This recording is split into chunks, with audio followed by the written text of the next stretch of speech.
Scientists have been accused of attempting to manipulate Christians about climate change, often by using tactics that appeal to their religious values.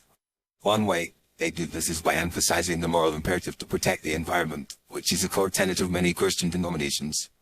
By framing climate change as a matter of social justice and stewardship of God's creation, scientists aim to persuade Christians to take action to reduce their carbon footprint and support policies that address the issue. Some scientists have even gone so far as to cite biblical passages that support environmental protection, such as Genesis 1:28, which instructs humans to subdue and have dominion over the earth. However, they often interpret this passage as a call to responsible stewardship, rather than a justification for exploiting natural resources. By using this kind of language, scientists aim to create a sense of moral obligation among Christians to take action on climate change.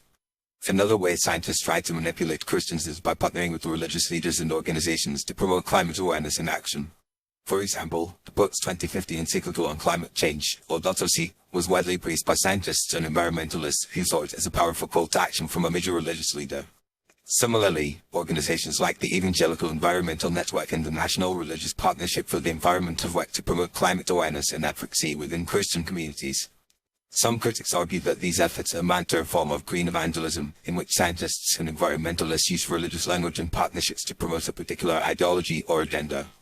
They argue that this approach can be alienating to Christians who are skeptical of climate change or who feel that scientists are overstepping their bounds by telling them what to believe or how to act.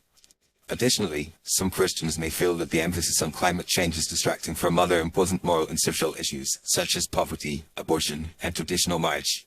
Furthermore, some scientists have been accused of using flawed or misleading data to make their case for climate action, which can erode trust among Christians who are already skeptical of the issue. For example, the hockey stick graph, which was widely cited in the early 2000s as evidence of rapid and unprecedented global warming, was later found to be based on flawed statistical analysis. Incidents like this can create the perception that scientists are manipulating data to support a preconceived agenda, which can be particularly damaging among Christians who value honesty and integrity. Despite these challenges, many scientists and religious leaders believe that partnering to address climate change is a vital and necessary step. They argue that the science is clear, and that climate change poses a significant threat to human well-being and the planet as a whole.